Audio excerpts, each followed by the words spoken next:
Hey, ladies.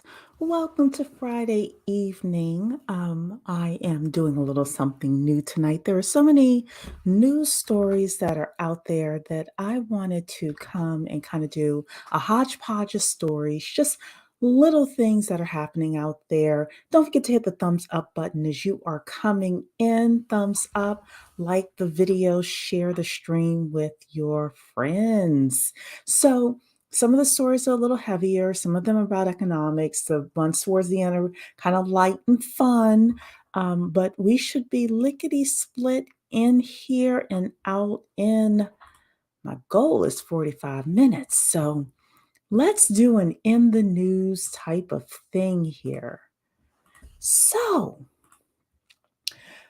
first thing that's happening is just the economy overall, what's happening in the economy. And actually, I was supposed to set this up differently, so let me do that now. I apologize.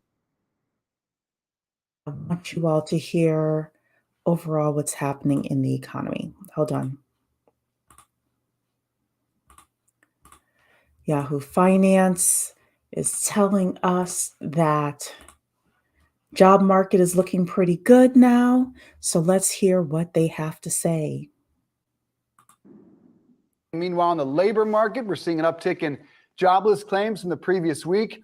The number of Americans applying for unemployment benefits rising by 13,000 in stark contrast to that Friday jobs number. For more on this, we turn to Callie Cox, eToro USA investment analyst. Nice to see you. So let's just start, big picture and how you would characterize the economy at the moment. Jamie Dimon with Reuters said it's really strong right now. And what's been your prevailing lesson through earnings thus far? Well, I certainly wouldn't take Jamie Dimon's side because he did say it was like a hurricane a few months ago. But I, in a way, I do agree with him. I think the economy is proving more resilient than we think. And there are a lot of signs around us that point to that. I mean, the jobs number that we saw on Friday and the earnings season where earnings once again are coming in better than feared. That's not to say that we're not in this slowdown of sorts. I think it's clear that we are, but we're not quite in that recessionary period just yet, even though there could be some mini recessions rolling through the economy. Okay, ladies. So basically, job market is looking good. It's not great, but it's not as awful as people had expected it to be. And the Fed increased the interest rate by 0.25%. And people are still feeling pretty confident with regards to the economy and things like that. So we're just keeping an eye on what is happening in the job market. Hey, D'Ambrosia. Yes, everybody, give the video a like as you come in. Like the video. So we're going to have a whole bunch of topics tonight, and it is just going to be kind of a fire, you call it, when you fire off a whole bunch of topics. So let's talk about some things happening in the economy with regards to our money.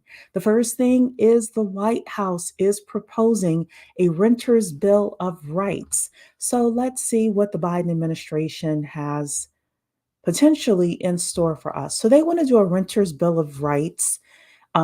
That seeks to guarantee safe, accessible, and affordable housing for renters, mandate clear, concise, and fair rental releases, offer education enforcement and enhancement for renters' rights, create the right for renters to organize. That's a very interesting thing, and provide eviction prevention, diversion, and relief for renters.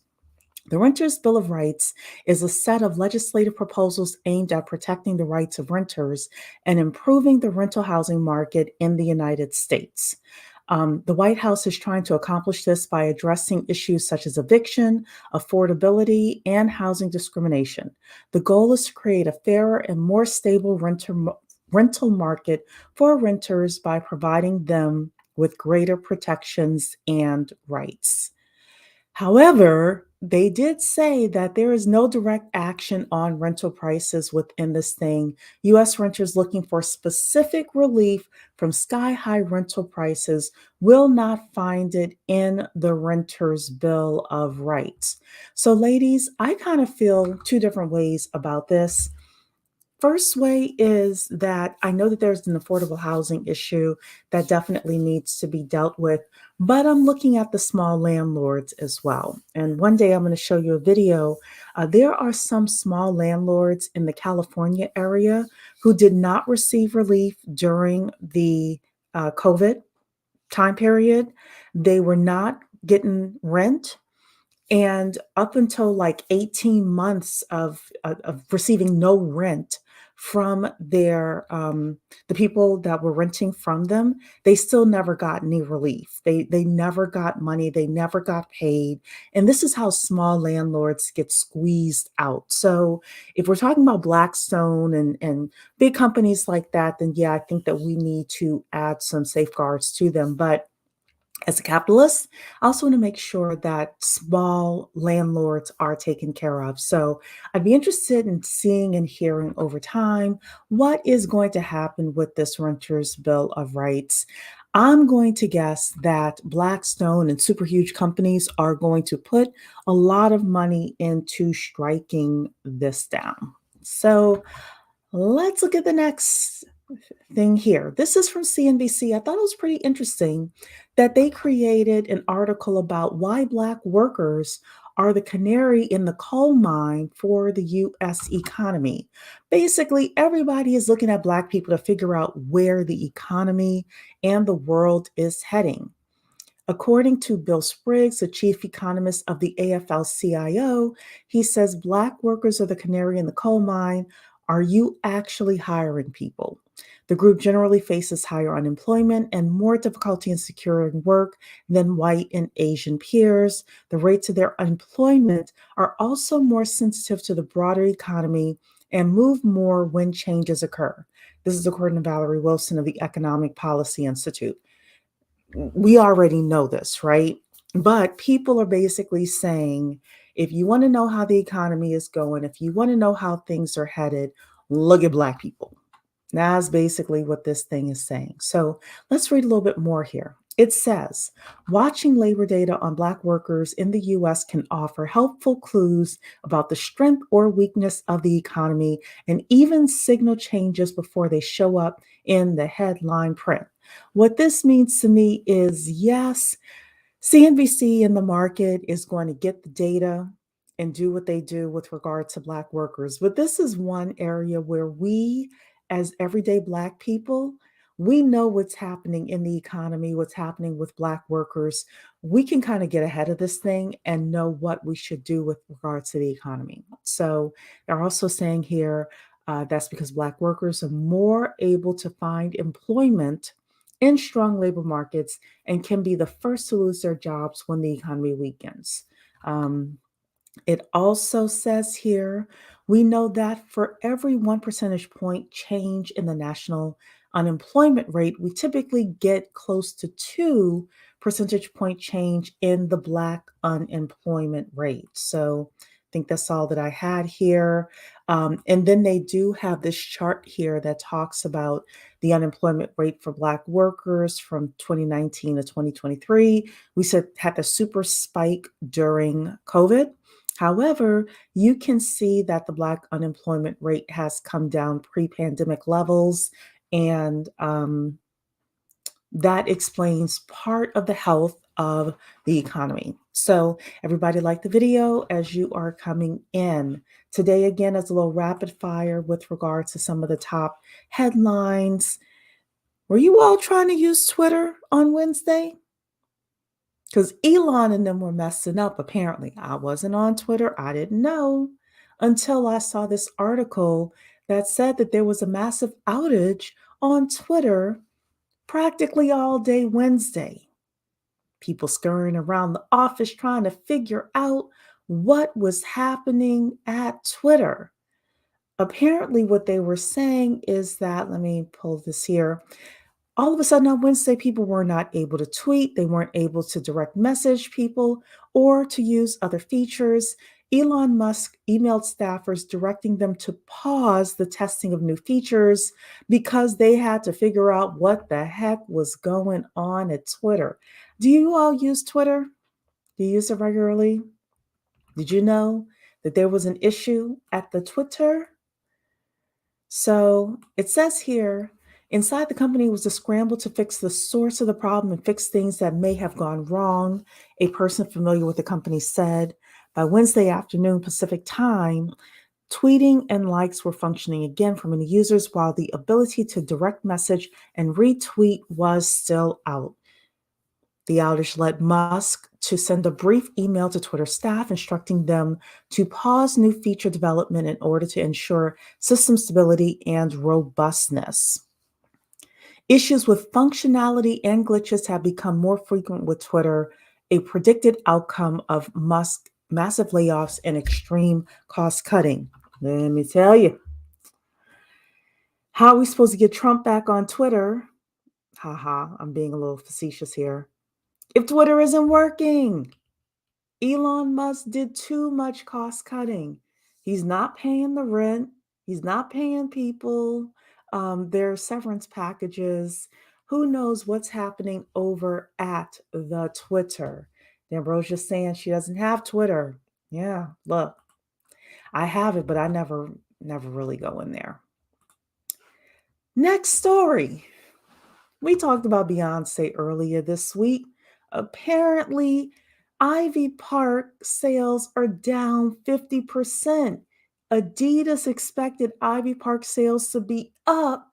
They got a rude awakening. The Beehive can't afford the Renaissance tickets and Ivy Park, so they've made their decision. They're going to the concert. They're not worried about the clothing.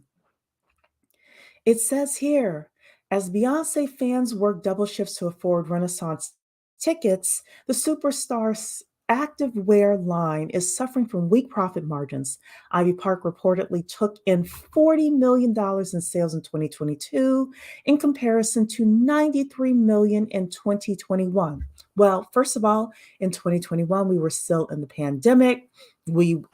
People had extra money from stimulus checks and more unemployment and things like that. In 2022, people were trying to save their coins or do other things like travel and things like that. So this makes total sense to me. It's saying here Ivy Park performed well under the $250 million Adidas projected the brand would make last year. They expected Beyonce to make $250 million last year, and she only made $40 million for them. Uh-oh. According to the report, 5 of the last 6 Ivy Park releases, roughly half of the merchandise that was produced went unsold. Everybody like the videos, you're coming in. We're doing some rapid fire with regards to some of the hot topics in the economy.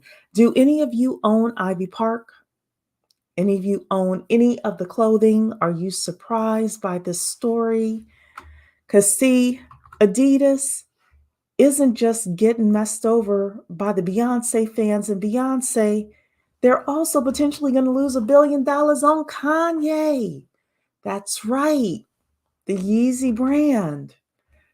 So apparently what is happening here is that Adidas said Thursday that it is at risk of losing about $1.07 billion in operating profits if it fails to successfully offload its inventory of Yeezy merchandise. So we will see what happens. I think that I think they'll be okay with because they already have the stuff in inventory. I think they'll be okay with selling this.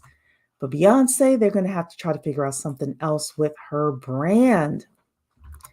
Next story, I want to do a whole show on this. I'm going to find somebody to invite that can talk about salary negotiations.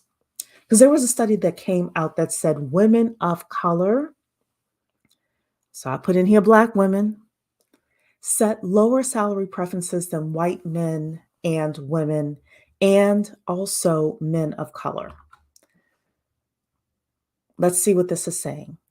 According to the tech job search platform Ada, so this is tech jobs, ladies. This is not us applying to be teachers or, other types of careers. This is tech jobs. The tech job search platform Ada recently released new data that found that women of color set lower minimum salary requirements compared to white women, and men of color. Ladies, why are we not at least at salary requirements with white women? It can't just be racism. I want to bring somebody on to have a talk about this. It says here, according to Forbes, data collected from 10,000 users of the job search engine in December 2022 found that women of color set minimum salaries 40% lower than white men. Could it be part of the reason why the pay gap is so wide between Black women and white men is because we go in expecting 40% less than white men? Could that be? I want to invite somebody. I'm going to find somebody to come in and talk about this. We're going to do a whole show on this. The data presented a dip from data in December 2021 that reported women of color setting requested salaries 26% below the salary requirements set by white men.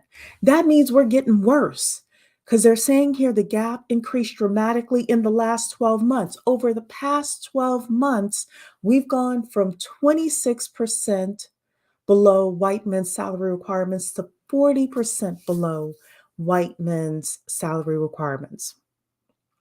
This is just the salary requirements. This isn't if they try to beat us down and then we get more work added on top of us.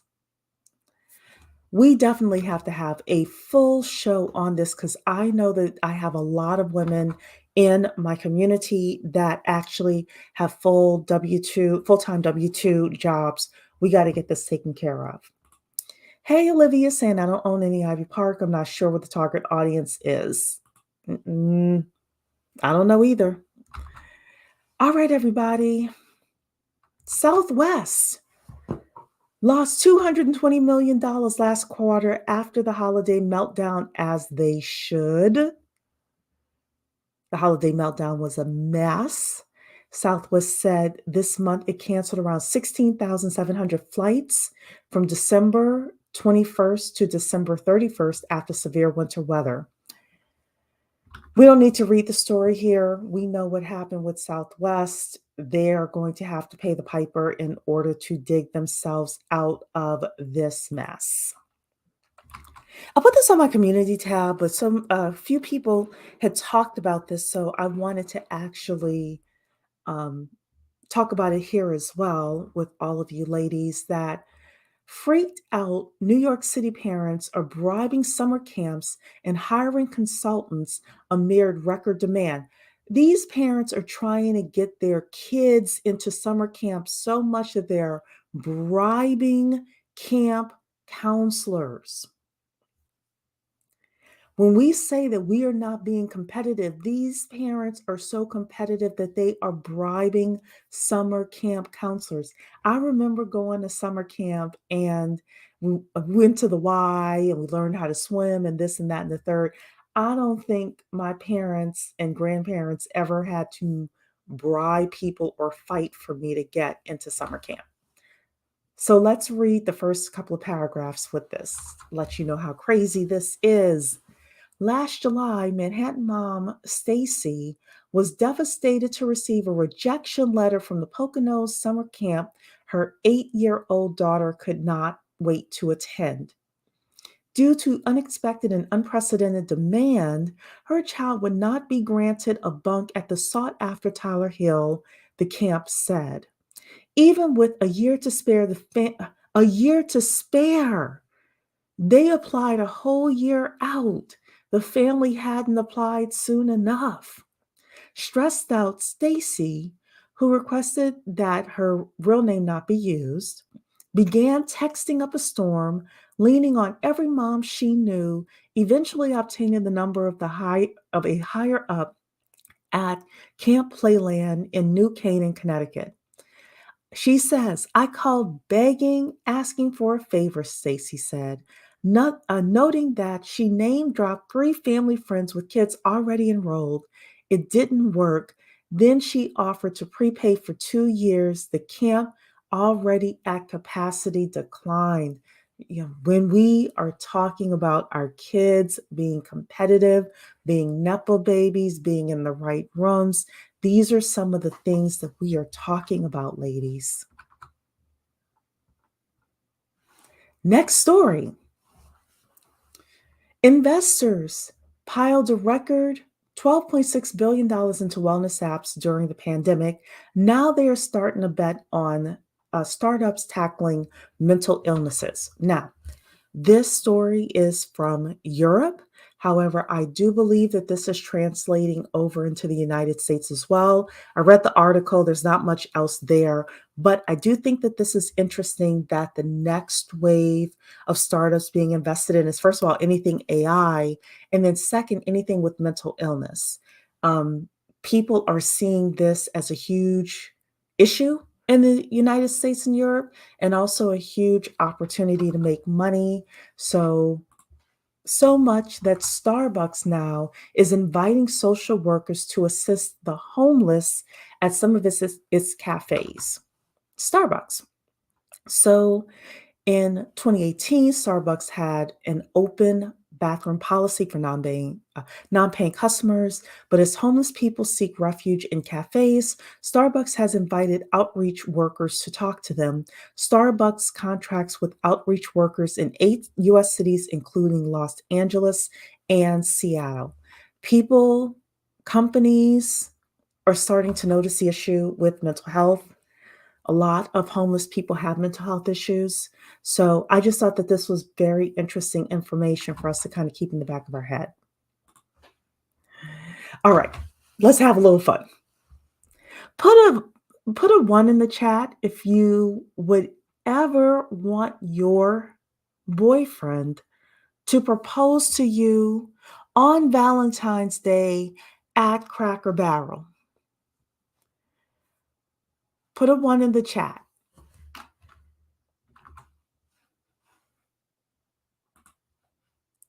I'm sorry, I don't know if you all can hear that. This is one thing I hate about Fox News is that they just start playing stuff in your ear. Okay, so apparently Cracker Barrel celebrates Valentine's Day with free food offers to 5 couples if they get engaged at Cracker Barrel. D'Ambrosia is saying, hell no.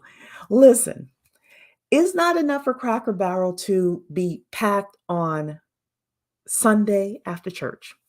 It's not enough for Cracker Barrel to be packed on Saturday with the great pancakes. They even have really good food at night for dinner. But they want your Valentine's Day money. Yes, they do. They want your boo thing, your boyfriend, to propose to you so much at Cracker Barrel on Valentine's Day that they are offering 5 couples a free year of Cracker Barrel. All they have to do is, guy needs to propose to you at Cracker Barrel. He needs to film it and he needs to post it on social media. The upload must take place between February 10th and February 16th if you want to be part part of this. Get you some free Cracker Barrel, ladies, in exchange for getting your proposal on Valentine's Day at the Cracker Barrel. Why, D'Ambrosia? That's not my fault. I'm just reporting the news. I'm reporting the news. No, thank you to Cracker Barrel. Not for the free look. You can have unlimited meals at Cracker Barrel. My man wouldn't dare take me near that place. Look, I like the pancakes, I'm not gonna lie. And now they actually have the I don't eat meat, so they have the vegan meat now. Yes, we went last weekend, but no. All right, couple of other fun topics. Celia Cruz, if you all know the salsa music by Celia Cruz, she is going to be the first Afro-Latina to appear on a U.S. quarter. She is Afro-Cubano. She was the top of the game, and I think she passed a few years ago. But congratulations to Celia Cruz and any of my Afro Latinas out there. Next story is EGOT. Viola Davis, the Viola Davis won an EGOT. She finally got her Grammy. That's how she joined the EGOT club. EGOT stands for Emmy, Grammy, Oscar, and Tony. She joins people like Jennifer Hudson and John Legend, James Earl Jones, Whoopi Goldberg.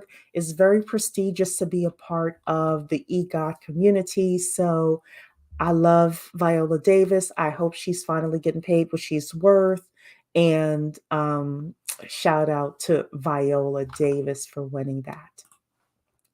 Dr. Phil. Dr. Phil is officially going off the air after 21 years. Lord knows the man gave us a whole lot of content to work with. But yes, sayonara to Dr. Phil. The YouTube streets will give us plenty of new drama to actually participate in. Chick-fil-A. For anybody who doesn't eat meat like I don't, Chick-fil-A is launching a cauliflower sandwich. Here's how it tastes and why it's not vegetarian. Okay, so they're talking here about this. I thought this was very interesting. A lot of companies now are getting on the meatless bandwagon. So D'Ambrosia saying, LOL girl, I like brunch places. I love diners and sometimes IHOP. I don't care for IHOP too much anymore. Maybe we don't have a good one near us, but I love me a good diner. Not only for brunch, but some of those diners have the best fries too. Oh, yes. They have a cauliflower sandwich. I want to try it. No, let me tell you something. That cauliflower sandwich is, I'm sure, deep fried. Don't go there on a diet. But yeah. So this is it. This is a cauliflower sandwich here. I told you it was deep fried. Looks good though, I tell you. They got their lighting right. They know how to make a good sandwich. So I'm going to try it too. I don't know when it's coming out, if it's already started. I don't think it said in the article here when it's coming out, but you can continue to go and check and see if you can get, that looks good. What is it made of? The Chick-fil-A cauliflower sandwich may look like a chicken sandwich down to the same seasoned breading, 2 pickle slices, and a toasted bun, but one bite and it's clear the star of the sandwich is the cauliflower, which is filleted and marinated in a mild buffalo-style sauce before being hand-breaded and pressure cooked to a crispy finish. Sounds good to me. I definitely have to go there when I am not on a diet. And they explain why cauliflower, blah, blah, blah. We don't care about that. We just care that it looks good. And that's what it looks like. Looks good to me. Final thing I want to talk about is Rihanna. Rihanna is, of course, headlining the Super Bowl this weekend. And one thing that doesn't happen with the Super Bowl is they do not pay the artists that are going to be on. So I got kind of curious and said, well, why would these performers agree to not be paid anything? And I got my answers here with this article. So we're going to read through a bit of it so you can understand the economics of the halftime show. So, a little fun fact, if you don't know, there used to not be a halftime show until the mid 90s. In the mid 90s, there was a show called In Living Color. It was super big. It had Damon Wayans in it and Keenan Ivory Wayans. If you all are old enough to remember In Living Color, it was the place for, it wasn't just Black people, it was all sorts of people. Well, one year, In Living Color, which was on a different network than the Super Bowl, decided to do a show and some skits and things like that when the halftime was going to be. And literally everybody that day, because people like were spending a ton of money at that time for those commercials during halftime. Literally, I don't know if it was half America, but it was a significant portion of America during halftime turned off the Super Bowl, turned to the other channel, and looked at the skit that In Living Color did. And that was how the halftime show actually got started, because the Super Bowl said, we can't let this happen again. We can't let people turn off the Super Bowl and these expensive commercials to go and watch Black people and Jim Carrey and others like do their thing. So, yes, Jim Carrey, yes, you are absolutely right. So that was the start of the Super Bowl halftime show. So let's look a little bit at the economics of this show here. A slew, sorry, of celebrities has declined to perform at the NFL Super Bowl halftime show in recent years. Some, like Adele, just didn't feel like they were the right fit for the event. I agree. I don't know why the Super Bowl would want Adele there. She doesn't fit, but let's keep going. She says, first of all, I'm not doing the Super Bowl. I mean, that show is not about music. I can't dance or anything like that. They were very kind. They did ask me, but I did say no. So, and she's right. It's not really for her. Others allegedly refused to perform to show solidarity for Colin Kaepernick. And then there were those who reportedly grumbled about not getting paid to perform. Um, they said here, the NFL says, we do not pay the artists. We do, however, cover expenses and production costs. So the fact that artists don't get paid surprises many people. We're used to seeing performers like Katy Perry, Beyonce, Bruno Mars, Maroon 5, and Coldplay command millions of dollars for their performances. However, the NFL's unique arrangement with performers does make sense from an economic perspective. For one, the NFL's agreement to cover all production costs is not trivial. Reports state that costs can exceed $10 million just for the production for a halftime show. That's 12 minutes, can cost $10 million.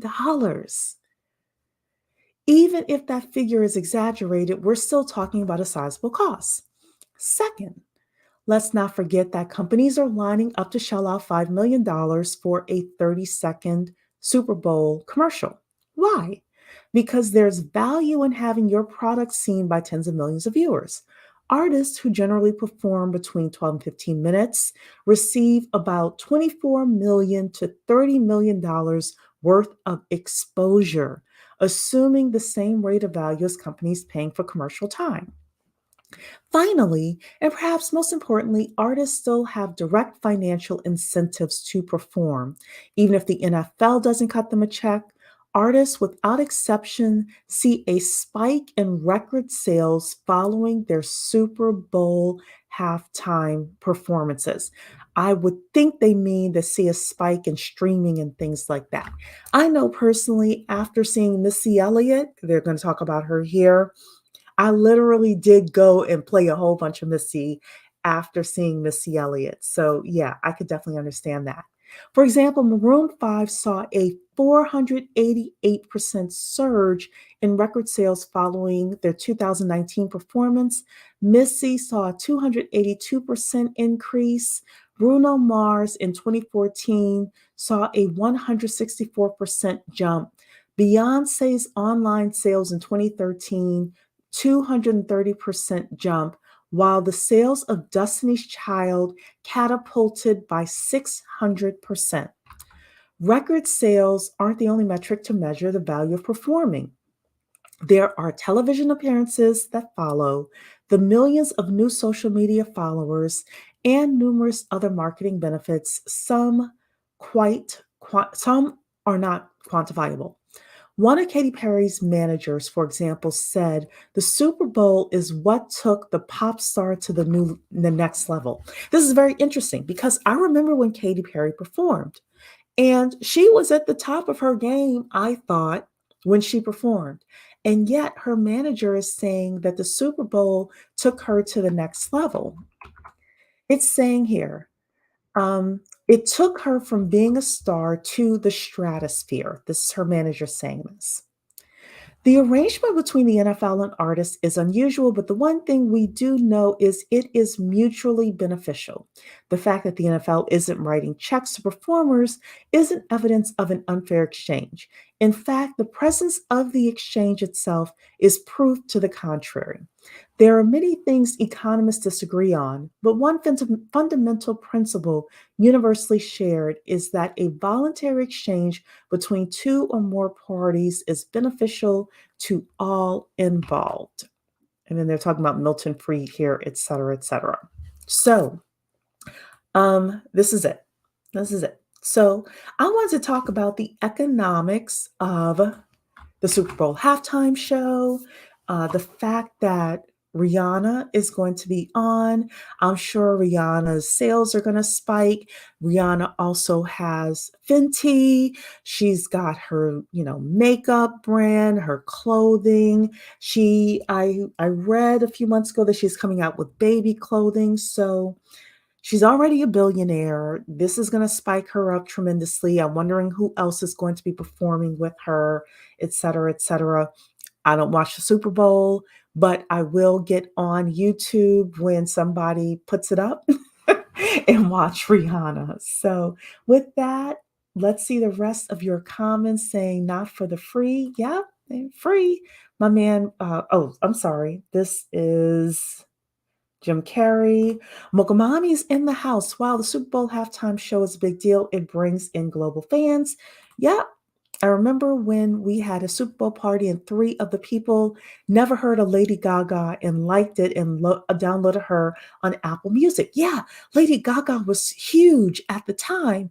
And we think we're fans of these people, of course. Well, a lot of people haven't heard of people. So Lady Gaga used Super Bowl coverage to promote her acting career. It was very smart. It was very smart. So I think the economics of these halftime shows, the fact that they're able to pull such big talent is amazing. And um, I thought it was a very interesting article. So that is it for me, ladies. Again, just want to come kind of share a hodgepodge of great topics for you for the evening. Hope you have a wonderful weekend. If you're doing Super Bowl, enjoy yourself. And yeah, have a great weekend. I agree the Super Bowl allows for artists to go mainstream if they haven't been already. It does. It does. Because sometimes it's not the main artist, sometimes it's the side artists that you know, get people to look at them as well. So, all right, ladies, take care. Have a great weekend. See you tomorrow. Bye.